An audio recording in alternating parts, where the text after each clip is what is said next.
Oh, yeah, of course I did. I mean, I have a picture of Eddie standing in front of the old Sportatorium where we filmed television, and on the window it said Deep South Sports, and that was Cowboy Electro. And this was when Eddie Graham kind of like took it over, and he was changing it to Florida. I mean, the championship wrestling from Florida, I believe, at that time.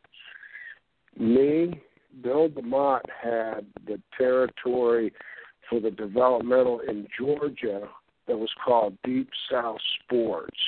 And then there was one in Louisville at OVW. And I related to that, like they closed Bill down, they took it away from Danny, and they put everything right in my lap. And I kind of felt like going down to the Sportatorium and standing in front of that Sportatorium window going, well, it's not Deep South anymore, and I got a bunch of ghosts that are going to be watching me, from Hiro Matsuda to Jack Briscoe to Eddie Graham. I mean, you know, and the list keeps getting longer, but I got to do something here. So I ran it. I ran FCW the same way they ran it back in those days. I hunted for any place that would let us start, flea markets, bars. We started in some of the worst places guys could ever get any education. But guess what? It was in front of live audiences, and that's where you get your real education. You don't go to school and get an education. You jump in the water and you start swimming in front of the audience, and you either drown or you become a shark. And then that's the way you really kind of like learn the wrestling business. So they got to experience a lot of live events. And my main concern was having a TV here, so they had the option of learning a little bit about TV, and then having live events. They had to be there.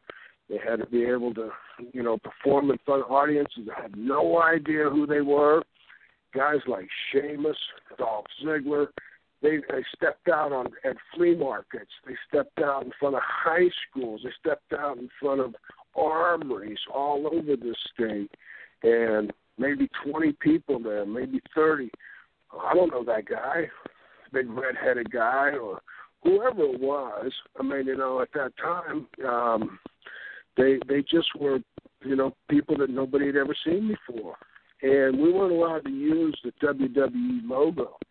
So I'm not only trying to tell people this is what wrestling's about right now, I'm also trying to not say that they're WWE, but saying they're headed that way. So it kind of became, okay, it's Steve Keirn's reputation.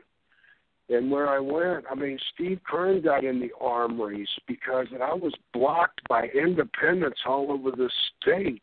I mean, nobody wanted me here. Nobody wanted me running live events in the state of Florida. There was guys that ran from Miami to West Palm. There's guys in Jacksonville. There's guys in Sarasota. There's guys all over the state. And everywhere, Crystal River, they blocked me. I couldn't go. I couldn't go to the Armory. No, we have an exclusive. We have this other group in here. And then it ended up where it was, okay, well, now who's going to outsmart each other? And that's when I went to the Armory, pulled my ace, when I said, listen, my dad was a 2-time prisoner of war. Germany and Vietnam. I'm the son of a prisoner of war for 8 years in Vietnam, and you're going to tell me that I'm blocked to come into an armory, a government building?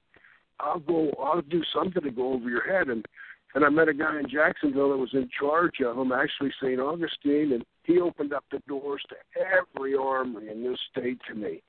And they got rid of the good old boy system that had been embedded by small independent guys that were trying to protect their little territory. They didn't realize I wasn't trying to come in and smother them out.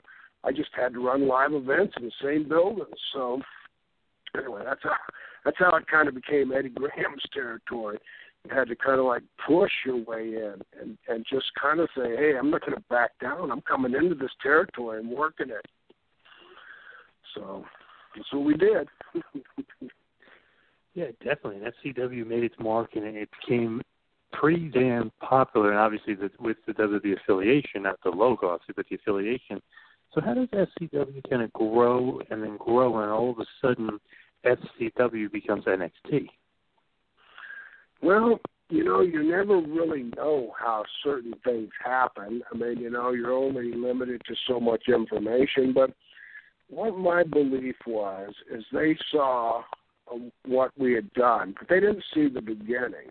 They saw after it had been a 5-year build-up, and I was going to Kissimmee and running shows in Kissimmee and bringing in 3,500 people. And they're looking at it like, whoa, wait a minute. They're not struggling here now. They're actually promoting. And I think what they felt was this could be bigger if we were to back it and dump money into it. But, I think Triple H had a vision after visiting a professional football camp. I don't know if it was in New York or wherever, but he envisioned more the WWE having something like that in the old-style territory. The change of command in the WWE went from John Laurinaitis in the talent relations area that was in control of all the talent over to more Triple H. And when you change coaches, you change teams also. And I think it was when it came right down to me, they said, well, what do you want to do? I mean, they were very courteous and very respectful to me, which I appreciated. I grew up in this business, and I've moved from territory to territory, and there was always not always on the best conditions. I got fired in territories. I quit in territories. I walked out in Louisville, Kentucky on a sellout with Stan waving at the fans as we went out the front door there. I mean, went to the AWA. So, the idea of the transformation from FCW to NXT was to make it bigger, make it more important. But that puzzled me because it lost the concept of being new to me. I said, well, I thought you want to develop talent and get them ready and then let them come and be something brand new they've never seen before, like the Sheamuses and like the guys that came up in the era right there.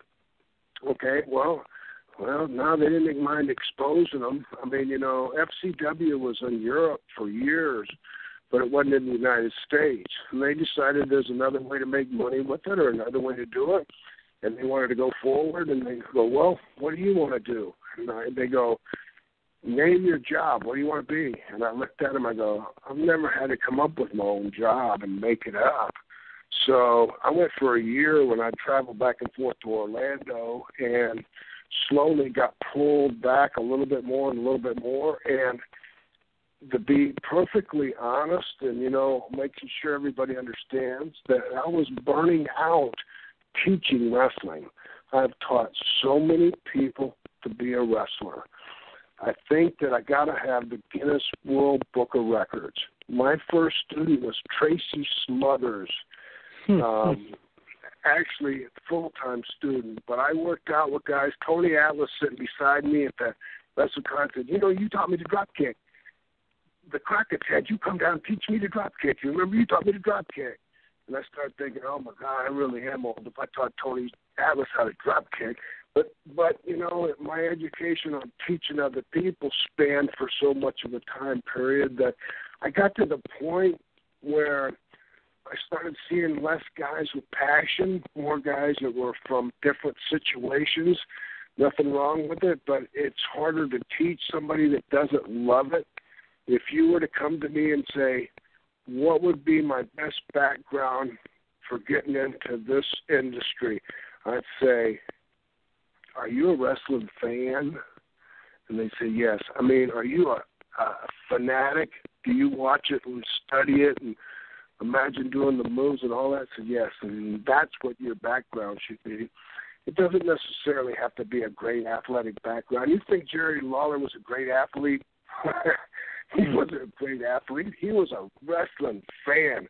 He was so up Jackie Fargo that he loved Jackie Fargo, and he just studied the business, and he became a great talent. He became a great draw in the Tennessee territory where he went. But it wasn't because he was an amateur wrestler turned professional or a great football turned professional. It's because he had that passion.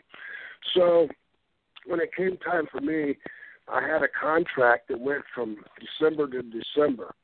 And as the time period went from less years to less years at the end, you know, they wanted to make changes. Well, we want to cut your pay because you're not doing everything. So that's fine. Well, we want you to move to Orlando, and I can't do that. I'm in my 60s. I live in Tampa. I'm Mr. Florida, and I know the best place to live. Nobody knows this territory better than me. I could draw a road map of this state, and Tampa is where I want to live the rest of my life. And so I'm not going to move 80 miles to the east into a tourist trap and be stuck there when I need to be in my home more. You know what I mean? So I said, I don't want to live there. And then the end came, and I said, this is great. I'm glad it's over, but now it's time for me to step back. And then said, well, we're not going to renew your contract. And I hugged him and said, thanks. I've been waiting for the end. I didn't want to quit because I heard a guy tell me one time, says, don't ever quit. Make them pay you to the end. And so when they said they're not doing it, I said, okay, thanks. I've been waiting for this a long time.